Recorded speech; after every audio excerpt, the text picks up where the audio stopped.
আচ্ছা ঠিক আছে, ইনশাল্লাহ একদিন হবে। হ্যাঁ তোমাদের তো কাচ্চি আগে হয়ে যেত, যদি ওই বাঁধন যদি আইটেল বেচতে পারতো না, তখনই তো হয়ে যেত। তাহলে কি পড়বো? পরিবেশ রসায়ন।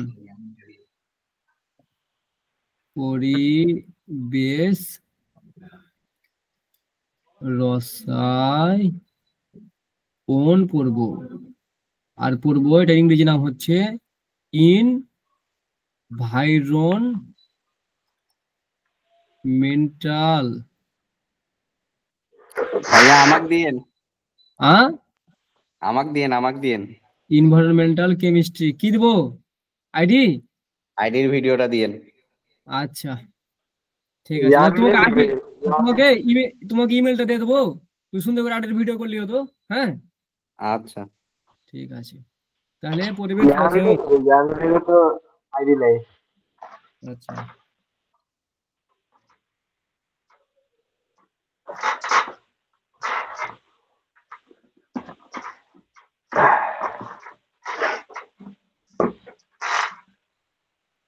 আচ্ছা তাহলে দেখো, পরিবেশ রসায়ন পড়তে গেলে আমাদের আগে বায়ুমণ্ডল পড়তে হবে। হ্যাঁ তাহলে পরিবেশ রসায়নের প্রথমে পড়তে হবে বায়ু নজর, মানে এই অধ্যায়টা বিশেষ করে বায়ু নিয়ে পড়াশোনা। হ্যাঁ তাহলে বায়ুমণ্ডল পড়তে হবে। আচ্ছা বায়ুমণ্ডল কি ভাইয়া? দেখো, যে বায়ুমণ্ডলটা কি যদি বোঝাই, তাহলে ধরো এটা যদি পৃথিবী হয় ভাইয়া, তাই না? এটা যদি পৃথিবী হয়, তাহলে পৃথিবীকে ঘিরে মোটামুটি 120 কিলোমিটার ধরে, 120 কিলোমিটার জুড়ে একটা বায়ুর একটা একটা আবরণ আছে, তাই না? সে বায়ুর আবরণটাকে আমরা বলি, তাহলে এটা যদি হয় পৃথিবী, এটা হচ্ছে আমাদের পৃথিবী। এই পৃথিবীকে ঘিরে কি হয়েছে? বাতাসের একটা আবরণ আছে, বায়ুর একটা আবরণ। এই বায়ুর আবরণকে বলা হয় বায়ুমণ্ডল। ঠিক আছে না ভাইয়া? এই বায়ুর আবরণটাকে বলা হয় বায়ুর মণ্ডল বা বায়ুর আবরণ। আচ্ছা এটাকে বলা হয় বায়ুমণ্ডল। যদি সুন্দর করে লিখি তাহলে এটা বোঝাই পৃথিবীকে ঘিরে বায়ুর যে নির্বিচ্ছিন্ন আবরণ আছে।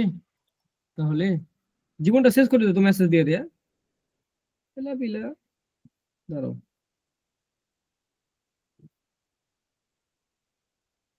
তাহলে পৃথিবীকে পৃথিবীকে ঘিরে, বেশিক্ষণ ক্লাস করবো না, মনোযোগ দিয়ে ক্লাস করো। বেশি কি? পৃথিবীকে ঘিরে বায়ুর যে বায়ুর যে নিরবচ্ছিন্ন, মানে কোনো বিচ্ছিন্নতা নাই, নিরবিচ্ছিন্ন বিচ্ছিন্ন কি আছে? আবরণ আছে, আবরণ আছে, তাকেই বায়ুমণ্ডল বলে। কথা ক্লিয়ার? আচ্ছা তাহলে বায়ুমণ্ডল বুঝে নিয়েছি। তাহলে বায়ুমণ্ডলের কি কি উপাদানগুলো আছে? তাহলে আমরা পুরো বায়ুমণ্ডলের উপাদান, তার মানে কি? তার মানে বায়ুমণ্ডলের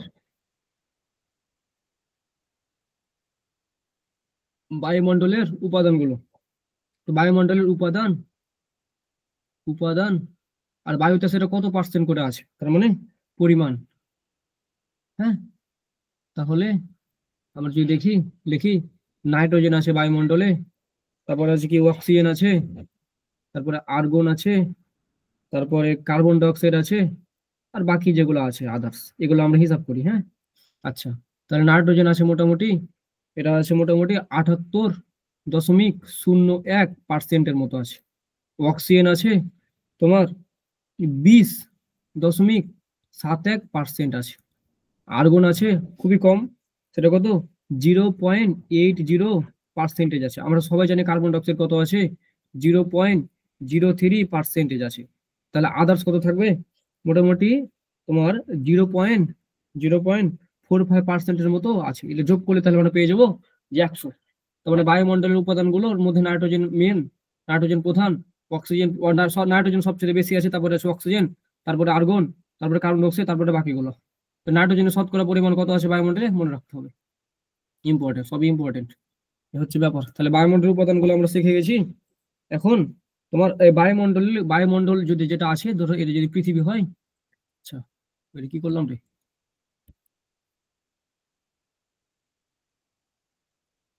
আচ্ছা এটা যদি হয় পৃথিবী, তাহলে পৃথিবীকে ঘিরে, এই যে পৃথিবীকে ঘিরে যে বায়ুর যে স্তরটা আছে 120 কিলোমিটার ব্যাপী।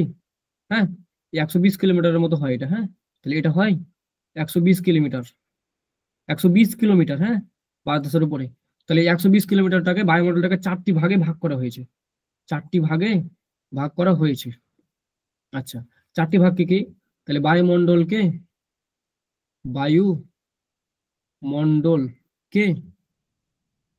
4টি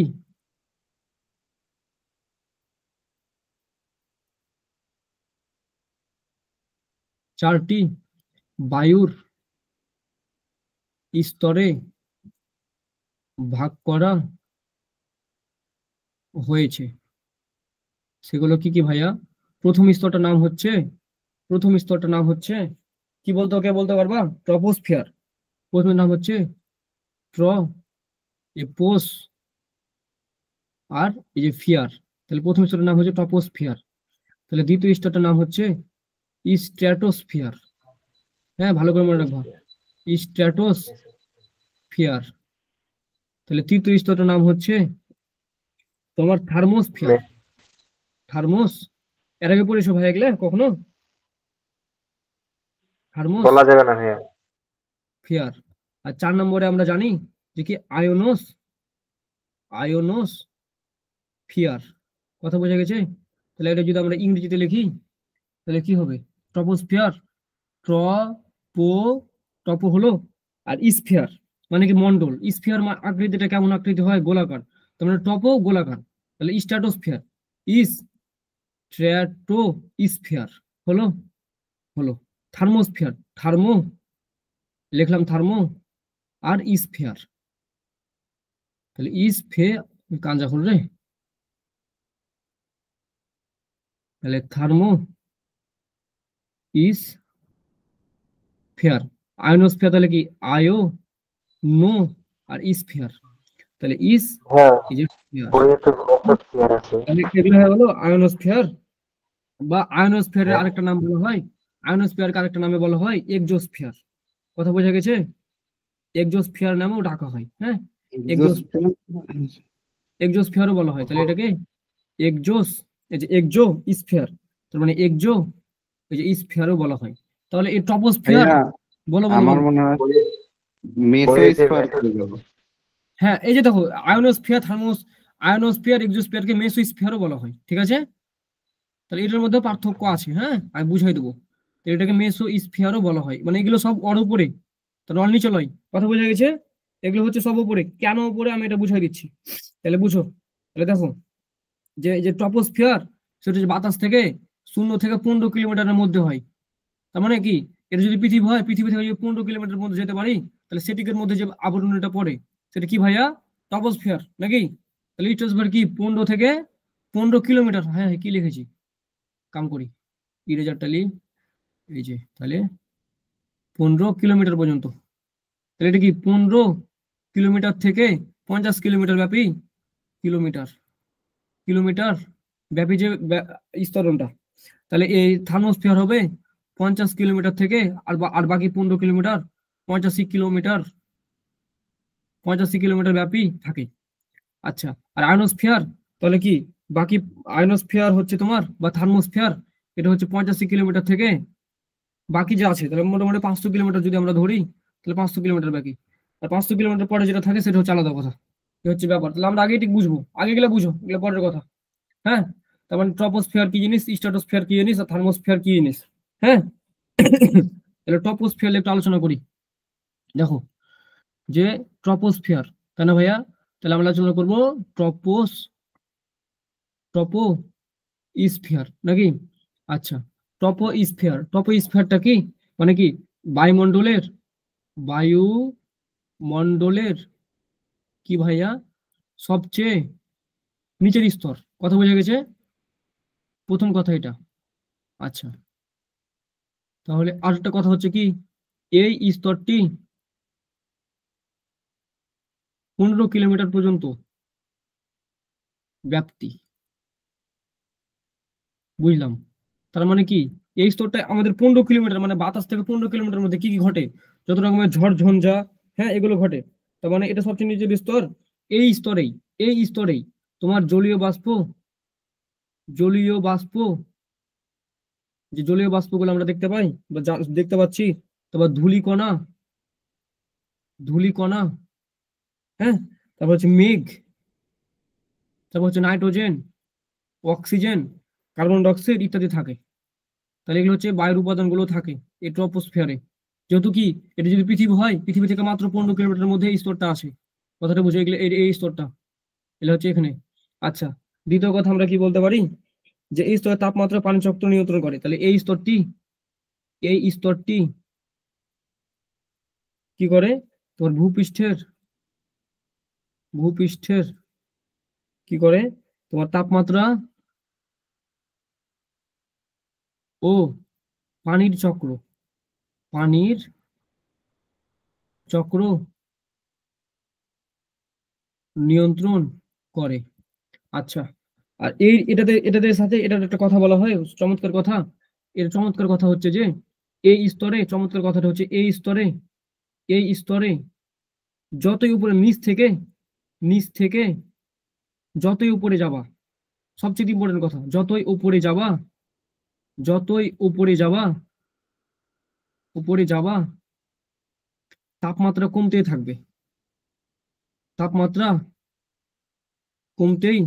থাকবে।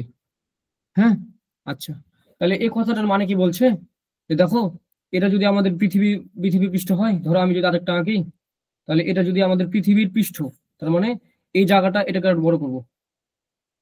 আচ্ছা, তাহলে এটা যদি পৃথিবীর পৃষ্ঠ হয়, এটা হচ্ছে পৃথিবীর পৃষ্ঠ, তাহলে এত দূর পর্যন্ত ধরলাম যে আমাদের কি আছে, এত দূর পর্যন্ত সম্পূর্ণটাতে আমাদের ধরো 15 কিলোমিটার, এই 15 কিলোমিটারের টপোস্ফিয়ার আছে। তাহলে টপোস্ফিয়ারের মধ্যে তুমি যত যত আস্তে আস্তে উপরে উঠবা, তাপমাত্রা তত কমতে থাকবে। মানে কি, তাপমাত্রা তত কমতে থাকবে।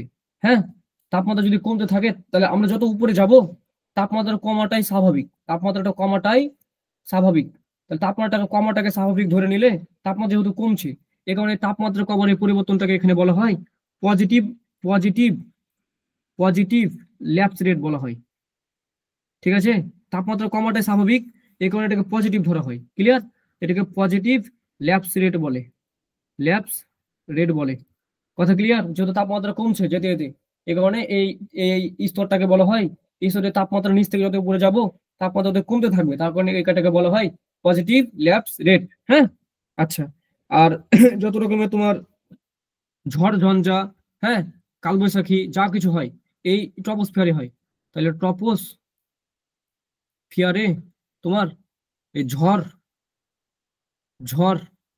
এই যে সাইক্লোন, এই যে টর্নেডো, এসব সংঘটিত হয়।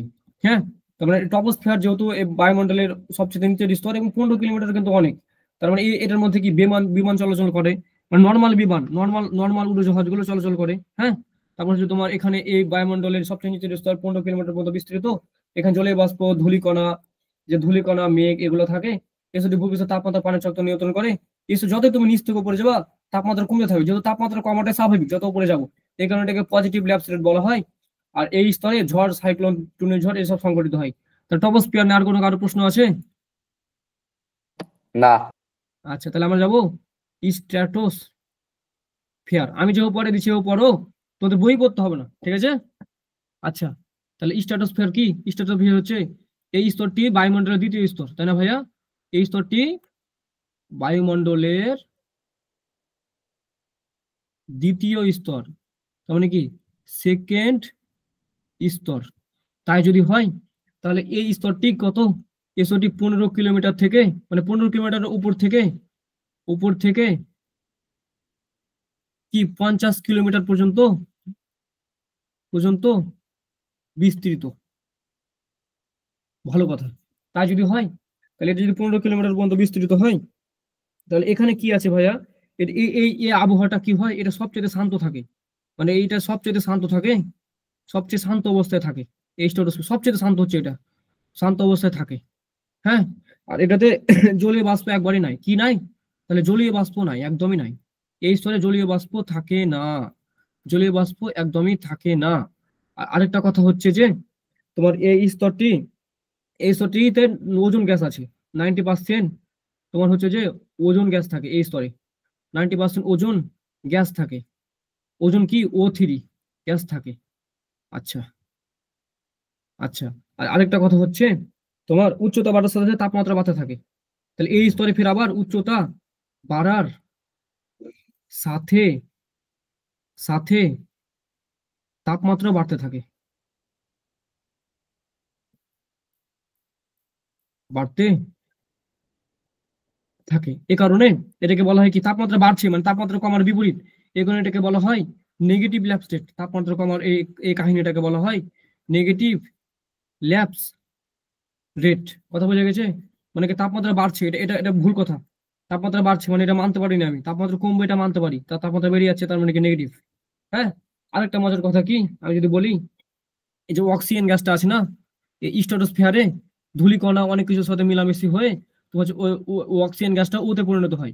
আবার এই ও গ্যাসটা অক্সিজেনের সাথে যুক্ত হয়ে একটা ওজোন নামের একটা গ্যাস তৈরি করে, একটা একটা পুরু স্তর তৈরি করে। হ্যাঁ, স্ট্রাটোস্ফিয়ার একটা পুরু স্তর তৈরি করে। তখন কি করে, সূর্য থেকে আসা ইউভি আলোকে কি করে প্রতিহত করে, যা আমাদের পৃথিবীকে সুরক্ষিত রাখে। ঠিক আছে, প্রতিহত করে।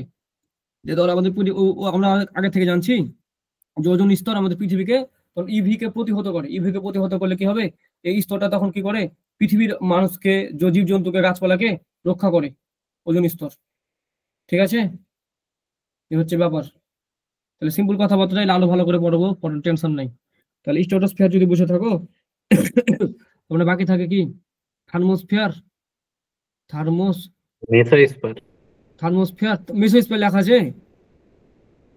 হ্যাঁ, থার্মোস্ফিয়ারকে মেসোস্ফিয়ার বলা হয় ভাইয়া। হ্যাঁ, মেসোস্ফিয়ার বলা হয়। ঠিক আছে। আলাদা আলাদা করা তো। আচ্ছা, থার্মোস্ফিয়ারের পরে মেসোস্ফিয়ার দেওয়া আছে।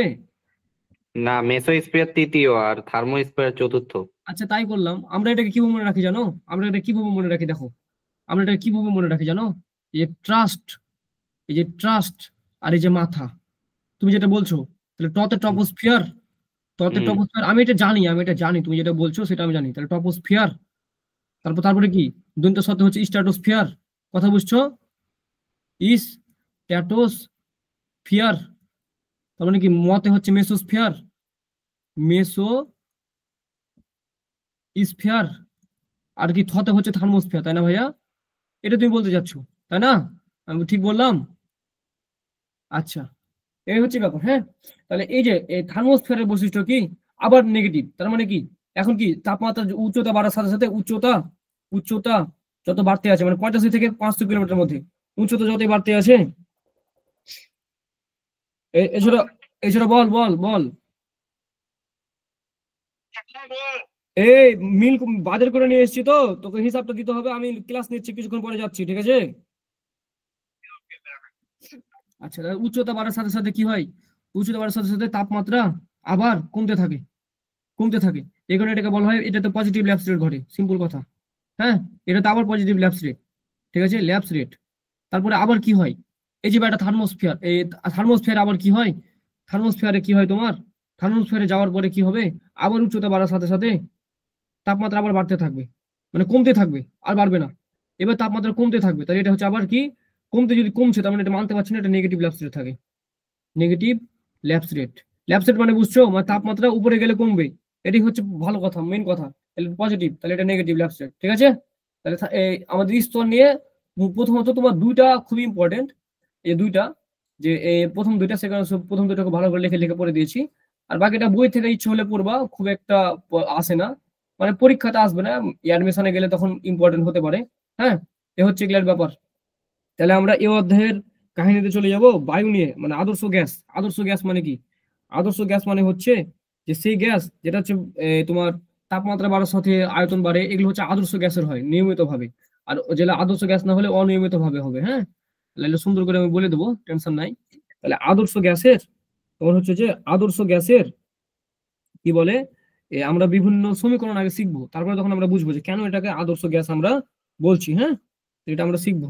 তো এটা শিখতে গেলে আমাদের প্রথমত দেখো, আমরা আদর্শ গ্যাস না যা চিন্তা করব সব হচ্ছে আদর্শ গ্যাস, সব হচ্ছে আদর্শ গ্যাস। হ্যাঁ, সব হচ্ছে আদর্শ গ্যাস। মানে আদর্শ গ্যাসের সূত্র বলি, তাহলে আমরা শিখবো আদর্শ গ্যাসের সূত্র বলি। হ্যাঁ, তাহলে প্রথম সূত্র কি, প্রথম সূত্র কি আছে আমাদের, বয়েল কাকা সূত্র। প্রথম সূত্র কি আছে, বয়েল কাকার সূত্র। তাহলে বয়েলের সূত্র, আচ্ছা, তো বয়েলের সূত্র, তাহলে আমরা জানি যে আদর্শ গ্যাসের মধ্যে তিনটা জিনিস নিয়ে আমরা কথা বলি, হ্যাঁ, একটা চাপ, তাহলে এটা হচ্ছে চাপ, আর এটা চাপা লিখে দিলাম দেখো, তাহলে এটা হচ্ছে চাপ, আর এটা হচ্ছে আয়তন, ভিতরে প্রকাশ করি আয়তন। আর আমরা একটা জিনিস চিন্তা করি, সেটা হচ্ছে তাপমাত্রা। হ্যাঁ, দেখো এটা কিন্তু এর আগে পড়ালাম ফিজিক্সে। তাহলে বয়েলের সূত্র পড়ার আগে আমরা একটু আয়তন ব্যাপারটা একটু ক্লিয়ার করি। হ্যাঁ, তাহলে আয়তন, নেক্সট একটা পেজ লি, দেখো যে আয়তন, ইংরেজি বলি আয়তন, ইংরেজি হচ্ছে ভলিউম, ডবল এম হয় নাকি, একটা এম। তাহলে দেখবা যে 1 মিটার কিউব, এটা হচ্ছে আয়তন। মিটার আয়তন মানে কি ভাইয়া, ধর এটা একটা বস্তু আছে, তাহলে আমার এখানে একটা বস্তু আছে, দেখো একটা পৃষ্ঠের উপরে, টেবিলের উপর, ধরো টেবিলের উপরে, এই যে ধরো এটা একটা বস্তু আছে। হ্যাঁ, তাহলে বস্তুটা টেবিলের উপরে যে জায়গাটুকু লিয়েছে সেটা হচ্ছে তার ক্ষেত্রফল। হ্যাঁ, আর জায়গাটুকু উচ্চতা সহ, যতটুকু গোটাই যেটা লিয়ে আছে, গোটাই যেটা বাতাসের সহ লিয়ে আছে উচ্চতা সহ, সেটা হচ্ছে আয়তন। কথা বোঝা গেছে, সেটা হচ্ছে আয়তন। ব্যাপারটা কি, কনসেপ্ট কি ক্লিয়ার হয়েছে আমিন? হুম। তার মানে কি, এটুকু জায়গাটা হচ্ছে তার ক্ষেত্রফল, আর পুরোটা যেটুকু লিয়ে আছে সেটা হচ্ছে উচ্চতা সহ, সেটা হচ্ছে তার আয়তন নাকি। আচ্ছা, তাহলে 1 মিটার কিউব আয়তনকে আমরা বলতে পারি 1000 লিটার আয়তন। আবার 1 ডেসিমিটার আয়তনকে, ডেসিমিটার কিউব আয়তনকে আমরা বলতে পারি 1 লিটার আয়তন। ঠিক আছে, আবার তোমার 1 সেন্টিমিটার কিউব আয়তন সমান, আমরা লিটারের সাথে হিসাব করছি, তাহলে 1 মিলিলিটার আয়তন, মানে লিটার দ্বারাও আমরা আয়তন প্রকাশ করি। হ্যাঁ, 1 মিলিলিটারকে বলা হয় 1 কিউবিক সেন্টিমিটার, মানে এই যে এটা কিউবিক সেন্টিমিটার, বুঝছো? এটা কিন্তু সেন্টিমিটার কিউব মানে কি, কিউবিক সেন্টিমিটার কিউব, তার মানে কি কিউবিক সেন্টিমিটার না ভাইয়া, সেন্টিমিটার কিউব মানে কিউবিক সেন্টিমিটার। তাহলে এই কথাগুলো আমরা বলতে পারি। আবার এটা কিভাবে আসছে আমি যদি বলি, তাহলে 1 মিটার সমান হচ্ছে তোমার 10 ডেসিমিটার হয়। ঠিক আছে, এই হচ্ছে ব্যাপার। আবার দেখবা যে তাহলে 1 মিটার কিউব কত হবে, ভাই 1 মিটার কিউব সমান এক 1000 লিটার না 1000 millilitre? 1000 litre, 1000 litre direct litre, millilitre নয়, ডাইরেক্ট লিটার। ঠিক আছে, তাহলে 10⁻³ ডেসিমিটার কিউব। আচ্ছা, আবার দেখো তাহলে 1 লিটার, আবার জানি 1 লিটার সমান 1000 ml, কথা বুঝো। আবার আমরা জানি তাহলে এখানে কি হবে, 1 ডেসিমিটার কিউব মানে কি হবে, 1 ডেসিমিটার কিউব তার মানে কি, 1 ডেসিমিটার কিউব মানে 1 লিটার, তার মানে কি এটা 1 লিটার, মানে 1 ডেসিমিটার কিউব তার মানে 1 লিটার হবে। এ হচ্ছে কাহিনী। হ্যাঁ, আবার এটাকে আমরা বলতে পারি 1 লিটার মানে কি, তোমার হচ্ছে 1000 সেন্টিমিটার কিউব থাকে। হ্যাঁ, এটা তোমাদের বইয়ে শুনতে কথা আছে না, এগুলোকে বুঝে দিতে হবে, এগুলো ছোট কালকে পড়াশোনা কিন্তু, আর বুঝে দিতে হলে বুঝিয়ে দেবো। হ্যাঁ, এই ভুলে ভুলে এগুলো কথা জানবা, অঙ্কটা আমাদের কাজে লাগবে। তাই সিম্পল কথাবার্তা ভাইয়া, আমি যদি দেখাই তোমাদেরকে, আবার যাচ্ছে বুঝিয়ে দিই, তাহলে দেখো, দেখো ধরলাম যে আমার একটা পাত্র আছে, আমি একটা সুন্দর একটা পাত্র নিই 4 কন্যা। আচ্ছা, তাহলে ধরলাম যে এটা একটা আদর্শ ঘনক। হ্যাঁ, তাহলে ঘনকের ভিতরে এটা হচ্ছে দৈর্ঘ্য, এটা এল, এটা প্রস্থ, প্রস্থ এটা, এটার নাম দিলাম এল ড্যাশ। হ্যাঁ, আর ধর একটা উচ্চতা আছে, তাহলে দৈর্ঘ্য প্রস্থ আর একটা উচ্চতা আছে। হ্যাঁ, উচ্চতাটাকে এস ধরলাম, তাহলে আমরা আয়তন সমান কি জানি, আয়তন সবই যদি এক হয়, ব্যাপারটা বুঝো, সবই যদি এখন এক হয়, এক এক হ্যাঁ, 1 সেন্টিমিটার হয়, তাহলে আমরা আয়তন সমান কি জানি, দৈর্ঘ্য গুণিত, আমরা জানি না ভাইয়া, দৈর্ঘ্য গুণিত প্রস্থ গুণিত উচ্চতা। তাই যদি হয়, তো দৈর্ঘ্য 1 সেন্টিমিটার, প্রস্থ 1 সেন্টিমিটার, উচ্চতাও 1 সেন্টিমিটার। হ্যাঁ, তাহলে এটা হলো 1 সেন্টিমিটার কিউব। এবং আমরা জানি 1 সেন্টিমিটার কিউবে তোমার পানি আটে, 1 সেন্টিমিটার কিউবে পানি আটবে তোমার হচ্ছে যে কত, আমি ভুলে গেলাম নাকি, 1 সেন্টিমিটার কিউবে পানি আটে মাত্র 1 ml। মানে 1 সেন্টিমিটার কিউব যদি তুমি একটা ঘনক আঁকো, মানে এরকম যদি একটা ঘন তৈরি করতে পারো, যেটি 1 সেন্টিমিটার, ওপরেও প্রস্থ 1 সেন্টিমিটার, তার মানে এরকম করে একটা পাত্র আঁকবা, মানে পাত্র তুমি তৈরি করবা, মানে পাত্র লিবা যেটা সবগুলো হচ্ছে 1 সেন্টিমিটার 1 সেন্টিমিটার 1 সেন্টিমিটার। কথা বুঝো? তাহলে এর ভিতরে যদি তুমি এখন পানি ঢালো, দেখো এর ভিতরে যখন তুমি পানি ঢালো, এভাবে পানি ঢালো, এভাবে এখন পানি পানি দিবা, পানিটা যদি পরিপূর্ণ হয়ে থাকে, তাহলে সেটা কি হয়, 1 ml পানি থাকে। কথা বোঝা গেছে কি? হ্যাঁ, কারো অসুবিধা হুম। আছে? এ হচ্ছে ব্যাপার। এখন এটাকে বড় করে হিসাব করে এই কাহিনীতে এসছে। তাহলে 1 সেন্টিমিটার কিউবে যদি, দেখো 1 সেন্টিমিটার 1 ml আটে, তার মানে কি, তার মানে 1000 সেন্টিমিটার কিউব মানে কি 1 মিটার কিউব, তাহলে মানে 1000 ml আটবে, 1000 লিটার আটবে, বুঝছো, 10,000 লিটার ব্যাপারটা। তাহলে বুঝো, 1000 সেন্টিমিটার কিউবকে যদি আমি মিটার কিউব করি, তার মানে আমি কি করতে হবে, মিটার কিউব করলে এটাকে, এটাকে কি করতে হবে, মিটার মিটার কিউব করতে গেলে 10⁶ হয়। কথা বুঝো, 10⁶, তাহলে এটা মিটার কিউব হয়ে গেল, বুঝলা? এটাকে যদি মিটার কিউব করো 10⁶ হবে না ভাইয়া? কেন হবে ভাইয়া বলো? কারণ দেখো সেন্টিমিটারকে মিটার করবা, তাহলে সেন্টিমিটারকে করবো মিটার নাকি ভাইয়া? দেখো সিম্পল কথাবার্তা দেখাই, তাইলে সিম্পল কথাবার্তা আমি দেখাই তো। সিম্পল কথাবার্তা, 1 সেন্টিমিটার ছিল, আবার 1 সেন্টিমিটার ছিল, আবার 1 সেন্টিমিটার ছিল। এটাকে যদি আমি মিটার করি তাহলে 1/1000 হয়, আবার এখানে 1/100 হয়, আবার এখানে 1/100 হয়, তাহলে সবগুলো মিটার হয়ে গেল। এখন কথা বুঝছো না বুঝুনি? হ্যাঁ, বুঝছি। যদি গুণ করি কি হবে?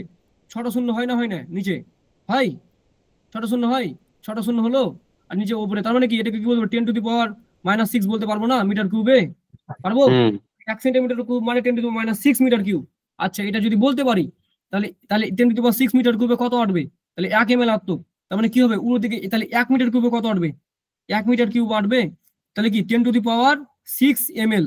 আবার আমরা জানি কি যে 10⁻³ ml মানে তো হচ্ছে 1 লিটার, তার মানে কি 1 লিটার, আবার এখানে 10⁻³ আছে, তার মানে কি 1000 লিটার হলো না? হলো না? হলো না? না বুঝতে অসুবিধা আছে ভাইয়ারা? হ্যালো, না, না। বস, আমরা ব্যাপারটা বুঝতে পেরেছো আমরা ক্লিয়ারলি? না, বুঝতে পারো নি? আছে। কি রে, মাথা খারাপ নাকি? আবার রিলস হয়ে যাবে, যা বুঝতে পারছি। ইয়ামিন বুঝতে পেরেছো? হ্যাঁ। গালিব ক্লিয়ার? গালিবকে গেম খেলতে বসে গেছে ইয়ামিন।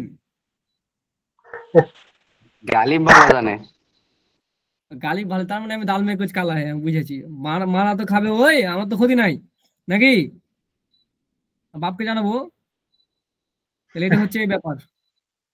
আচ্ছা, ঠিক আছে, তাহলে এটা বুঝতে পেরেছি। এখন এই কাহিনীটা করে কিন্তু এগুলো কাহিনী গেলা হয়েছে। এখন আশা করি তোমরা আশা করি বুঝতে পারবা, কোনো ব্যাপারই লয়। তাহলে এগুলো লিখে দিয়েছি। ওকে, এখন বয়েল চাচা, আবার আমরা যদি একটু একটু যদি আর একটু কথাবার্তা বলি, একটু যদি কথাবার্তা বলি, তো দেখো বয়েল চাচা কি বলছে। বয়েল চাচা বলছে, বয়েল চাচার জন্য আমাদের একটা চাপের কথা বলে, হ্যাঁ বয়েল চাচা। তাহলে চাপ যদি বলি আমরা যদি চাপ সমান একক আয়তনে একক ক্ষেত্রফলে, একক ক্ষেত্রফলে প্রযুক্ত বলের পরিমাণকে চাপ বলে। তার মানে একক ক্ষেত্রফলে প্রযুক্ত বলকে কি বলে ভাইয়া? চাপ বলে।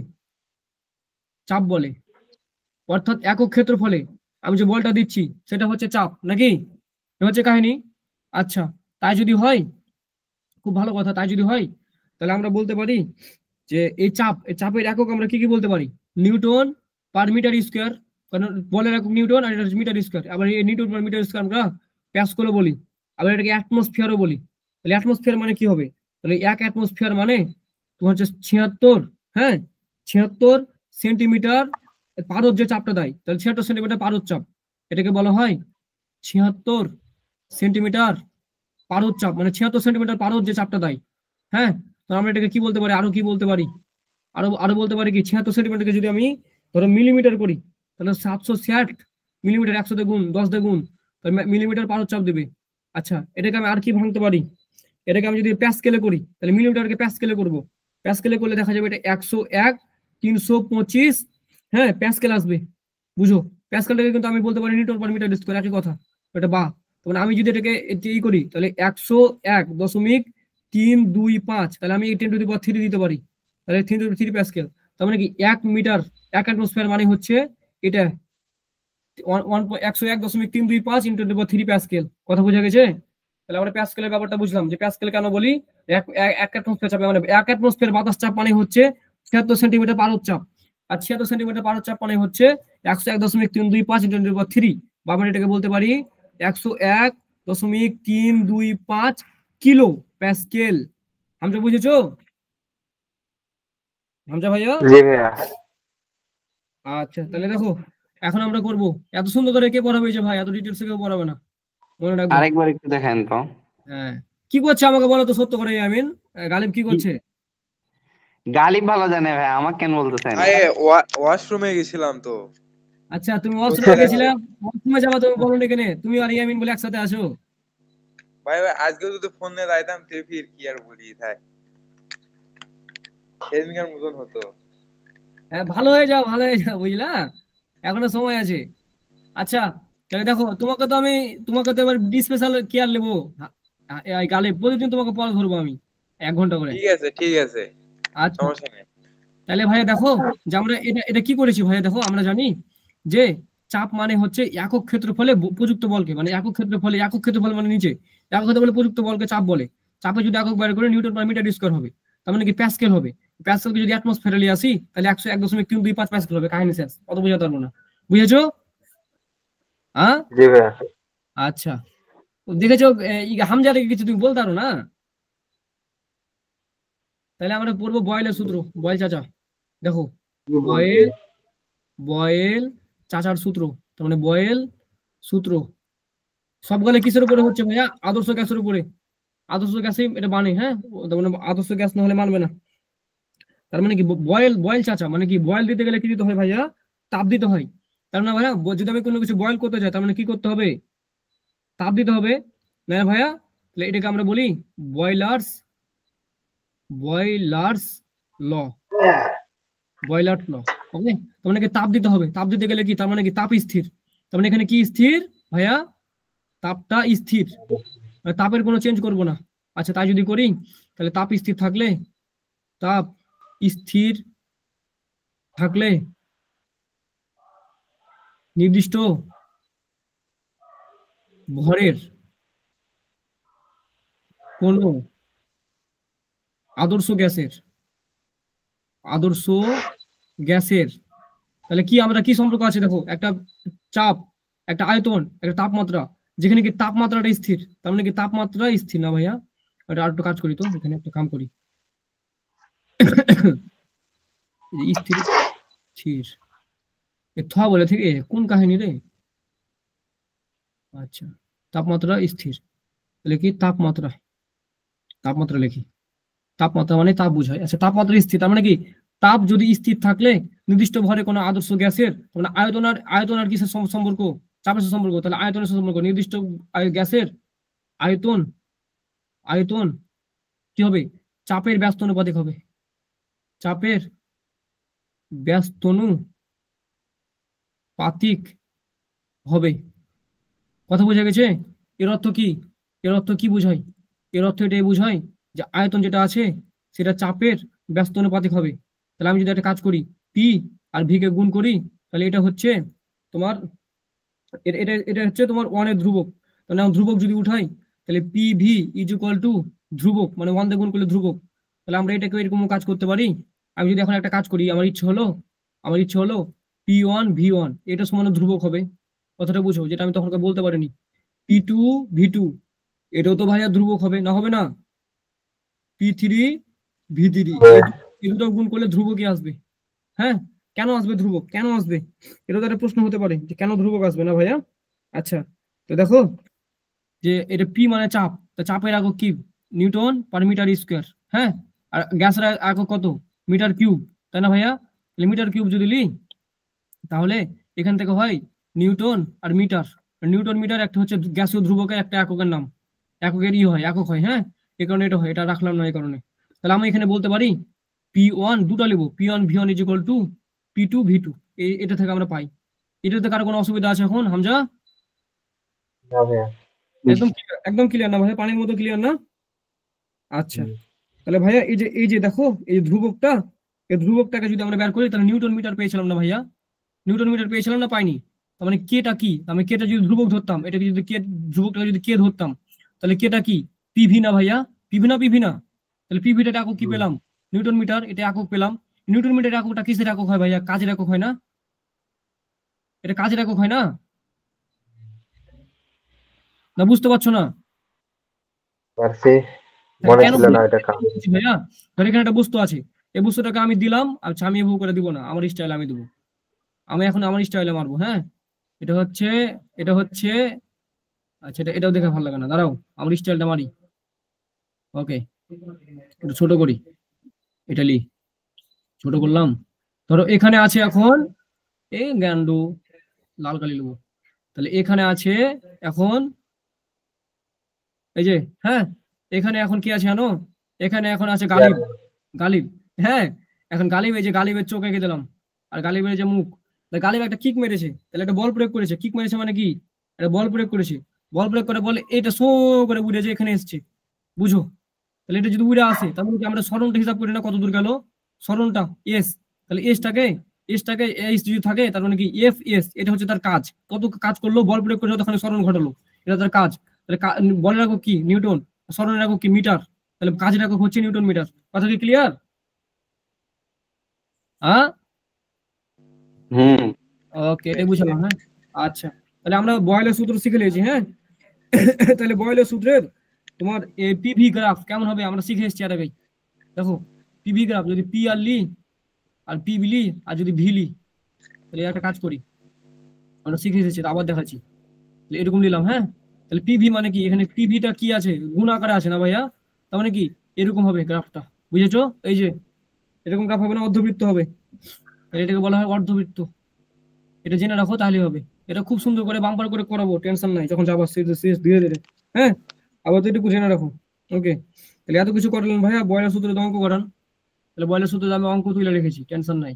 তাহলে ম্যাথ, বয়লের সূত্রতে math, math number 1, math number 1 বয়লের সূত্রতে ম্যাথ বলছে এক চাপে এক অ্যাটমসফিয়ার চাপে কিছু কিছু মার্বেল মার্বেল সহ, কিছু মার্বেল আছে, মার্বেল সহ, এলে বইয়ের অঙ্ক। হ্যাঁ, সব বইয়ের অঙ্ক, এলে বইয়ের উদাহরণ দেখবে মেলা আছে, ইচ্ছা মতো করবে।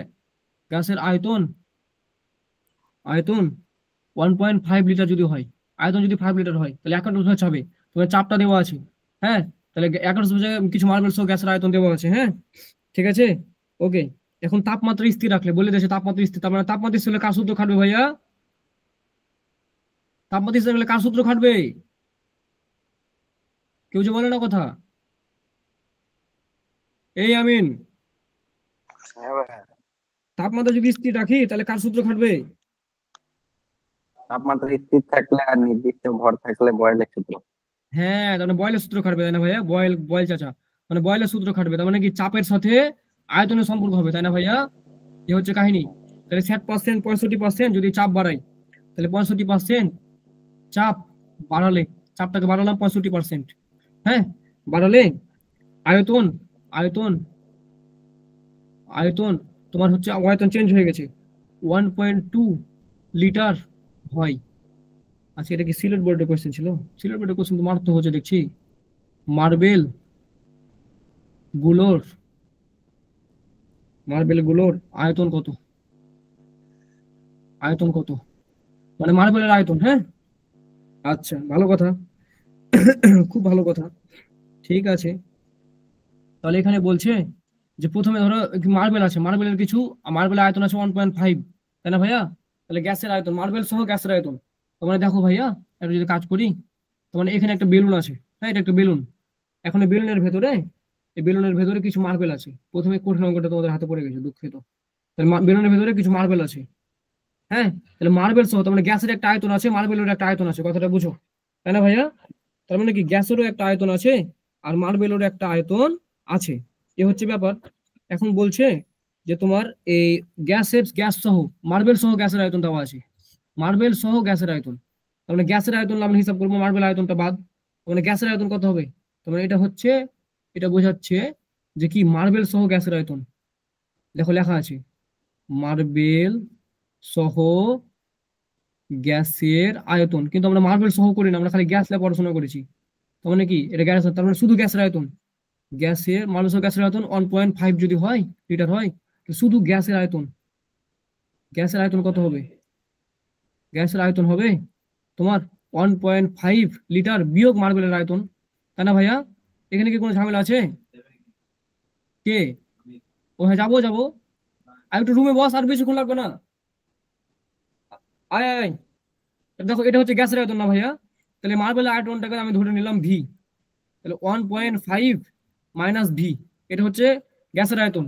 আর তারপর আবার কি চাপ বেড়ে গ্যাসের আয়তন এত হয়ে গেছে, মানে 1.2 হয়ে গেছে, তার মানে কি পরবর্তীতে গ্যাসের আয়তন এটা যদি V1 হয়, তাহলে V2 কি হয়েছে 1.2 হয়ে গেছে এটা, ঠিক আছে, মার্বেল বাদে। বুঝে গেছে এখন কথাটা? কি বুঝছো না বুঝোনি? আর কোনো ঝামেলা আছে? না। আর তাহলে V1 V2 পেয়ে লেছি। হ্যাঁ, আর চাপ দেওয়া আছে 1 অ্যাটমসফিয়ার আর চাপ যদি কিছুক্ষণ তাপমাত্রা স্থির রাখলে চাপ এতখানি বেড়ে যায়, তাহলে 1% এতখানি বাড়া মানে কি? তবে দেখো একের 65% কত হয়? তাহলে একের 65% মানে কি? 1 গুণিত 65 ভাগ 100, তার মানে কি 65 ভাগ 100, তার মানে কি 0.65, তার মানে কি অতএব 0.65 বাড়লে P2 ইজ ইকুয়াল টু কি হবে 1 যোগ 0.65, কথা বুঝছো? অ্যাটমসফিয়ার। তাহলে কি হলো 1.65 অ্যাটমসফিয়ার, কেন ভাইয়া বুঝছো? আর P1 ছিল 1 অ্যাটমসফিয়ার। না কারো বুঝতে অসুবিধা আছে আমাকে বলো তো? আবার থেকে একটু বুঝাই দেন ভাইয়া প্রথম আচ্ছা থেকে। ভাই দেখো আমি এখানে বলছে কি জানো ভাইয়া, এখানে বলছে যে তোমার চাপটা 65% বেড়ে গেছে, বুঝছো ভাইয়া? চাপটা 65% বেড়ে, প্রশ্নটা দেখো ভাই প্রশ্নটাতে বলছে যে 1 অ্যাটমসফিয়ার চাপ ছিল আর কিছুক্ষণ পরে 65% চাপ বেড়েছে, কথাটা বুঝো। তার মানে হ্যাঁ, 1 এর 65% কত হয়? 0.65 হয়। জি মানে 0.65 বেড়েছে মানে কি 1.65 হয়ে গেছে, কথাটা বুঝছো? জি বুঝছি 180। আচ্ছা, তাহলে এখন আমরা জানি ভাইয়া, এখন আমরা জানি যে এখন আমরা কি জানি, এখন আমরা বয়েল কাকা, তাহলে আমরা বয়েল কাকার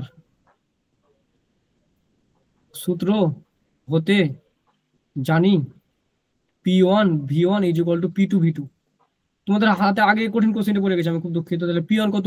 1, আর V1 কত?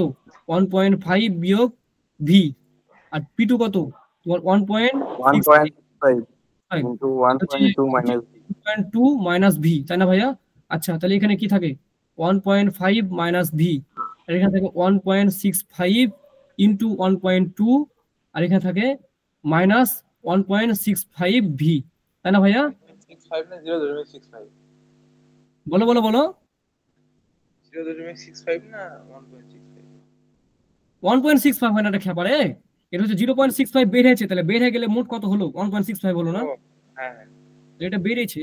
হায় রে খেপা গালা রে, এটা বেড়েছে। আচ্ছা তাই যদি হয় তাহলে এটা ক্যালকুলেশন করবে, এটা গুণ করো, এটা কি বুঝতে আছে, এটা গুণ করো।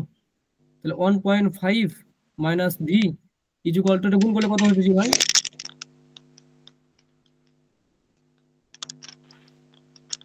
1.98। তাহলে 1.98 1.98 না, 1.98 থাকছে, এটা এটা এটা তাহলে থাকছে, হ্যাঁ। আর এখানে থাকছে 1.65 ভি, তাহলে আমি 1.65 ভিটাকে দিয়ে গেলে চলে আসবো, তাহলে মাইনাস ভি আর প্লাস 1.65 ভি, তাহলে এটা যদি করি তাহলে এটা কি হবে 1.98 থেকে 1.5টা বাদ যাবে, কথা বুঝছো? তখন এখান থেকে আমি মার্বেলের আয়তন কিন্তু পেয়ে লেছি, দেখো। তাহলে ভি ইজ ইকুয়াল টু হবে, তাহলে কি হচ্ছে, তাহলে এখানে ভি মানে কি 6.0 ভি, বুঝো?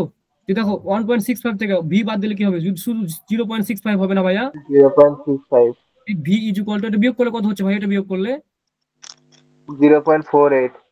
0.48, অতএব ভি ইজ ইকুয়াল টু 0.48 ভাগ 0.65, করো তো ভাইয়া কষ্ট করে।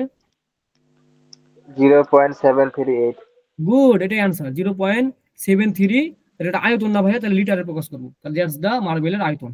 কত মজাদার অঙ্ক না ভাই? এরকম মজার অঙ্ক কোথায় পাবা? কেমিস্ট্রিতে পাবা, হ্যাঁ। হ্যাঁ পরীক্ষায় আসবে না। হ্যাঁ, এগুলো কিন্তু পরীক্ষাতে বেশি আছে যেগুলো দেখলা এখন, হ্যাঁ। তাহলে গতে আসবে এগুলা। হ্যাঁ হ্যাঁ হ্যাঁ, গতে আসতে পারে। এগুলো আসবে, এগুলো আসবে, এগুলো আসবে। এগুলো ধরো গতে যে আসতে পারে, ঘতে আসবে না। ঘতেও আসতে পারে, চিন্তা করিও না, কি হবে বলা যাবে না। ঘতে হয়তো বা অন্য কিছু ফর্মুলা এত দিতে সহজ পারে। দিবে। হ্যাঁ, এটা তো সহজ লাগছে না, এটা কিন্তু মানে বয়েলের সূত্র হিসাবে এটা একটু কঠিন পড়ে গেছে তোমাদের হিসাবে, হ্যাঁ।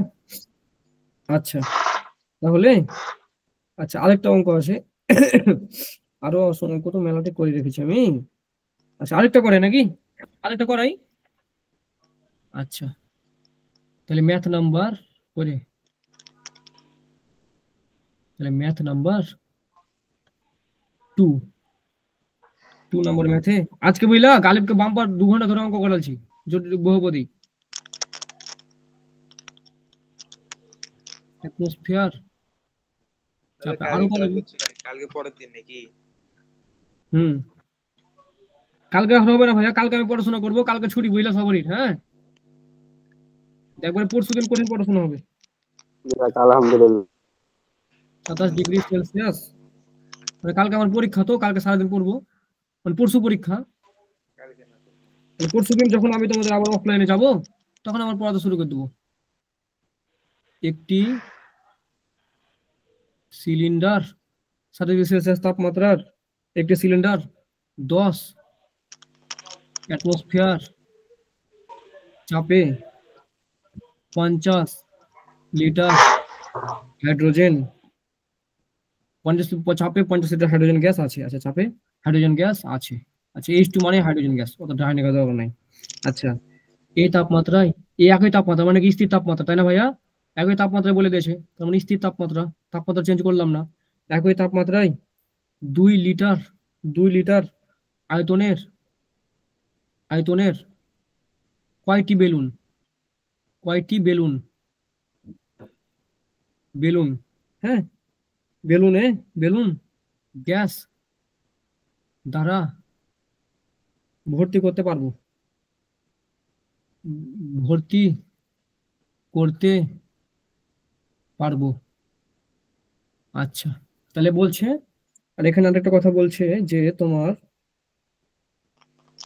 আচ্ছা ওকে, আর এখানে একটা নোটা বাইনা দেওয়া আছে, নোটা বিনা